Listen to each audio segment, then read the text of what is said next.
You're a rapper's rapper. And you have the rare duality of being an MC's MC, but also knowing how to craft a record.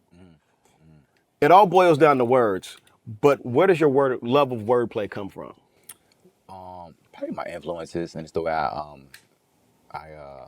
use the English language. I speak in word patterns sometimes. They're like, he talks like he raps. Yeah. Or he raps like he talks. Like I really talk like that.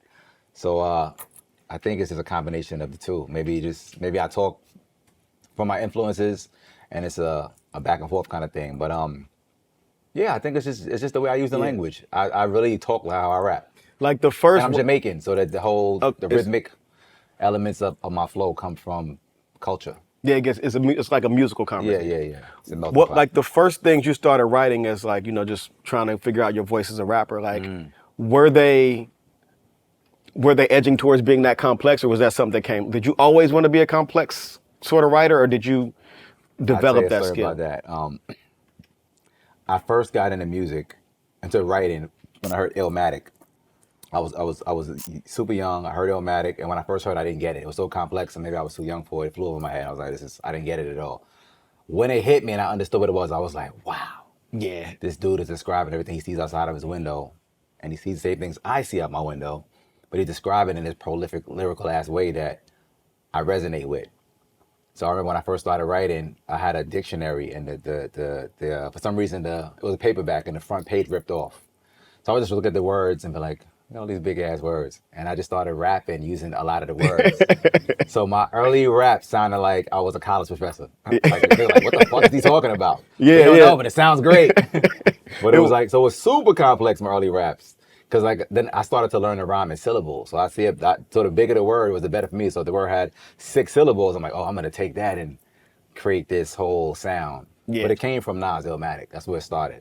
Yeah, and like within doing that, like there are ways to make a rhyme be technically good, right? But like it's just words that just sound good together. So my next question is, in terms of writing a good song or a good verse, like that skill of making a verse just be like, oh, this verse is crazy. Some people can do that, but can't make a good song. Facts. Some people can make a song that's like, yo, this song is crazy, but the verse is just placeholder till you get to the hook. Yeah. Like when I listen to your music, there's a proficiency in both, and there's a care taken in both. That you're like, oh, this dude, he knows the whole field. Right. No, so like, I appreciate that.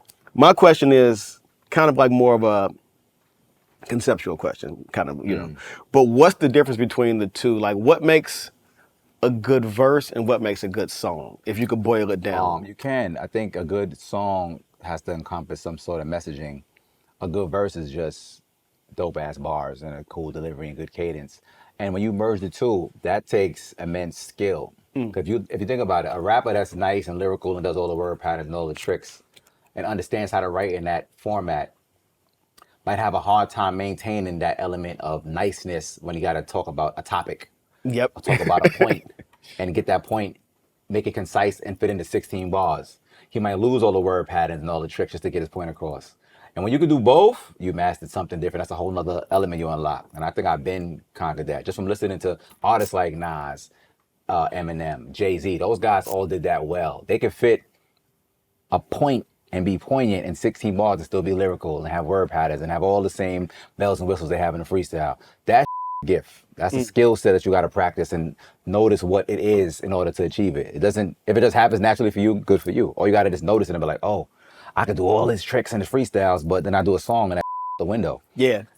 I do both because I peeped it early in my career. I was like, I need to hone in on that. You know what I'm saying? So yeah, it's a skill set you got to pay attention to though. It's not, we ain't winging it doing that. Yeah. You can do all the acrobatics you want in your verse, but every listener's not attuned to, you know what I'm saying, like those acrobatics. For some people, right, like I might hear a 4-bar run, like, yo, that's crazy. Somebody else would be like, I have no idea what he just said. But they miss it. And it's easy to do that. I go through all day. I remember at one point in my career, I got tired of getting misunderstood. Who wants to be misunderstood? So I was like, should I simplify it? Then I was like, F that. I'll just make music for those who get it. If you get it, you get it. You don't, that's cool too. But you also seem like the type of person that you're in the studio a lot, or at least writing a lot, in my opinion. Yeah, so when you were like, maybe I should dumb it down, did you attempt to write some dumb down? There was records I made that I tried dumbing it down. And I was like, some of them never came out. I was like, forget it. Yeah. I think through trial and error, I figured out I'm just gonna make music for the people who care about dope the way I have to deliver it, the way I gotta say it. If you don't get it, that is totally fine. I mean, it's not for you. Everything ain't for everybody. If it was, no, you can't be for everybody. You go to McDonald's for fries or for a fucking cheeseburger.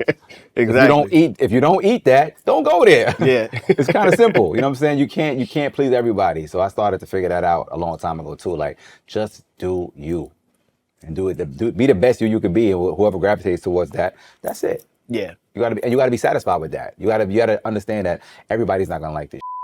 Indeed. Yeah, it's not for everybody else. That's why I'm comfortable with that. It's not for everybody. Nah, it's not. So those who appreciate it, I appreciate them.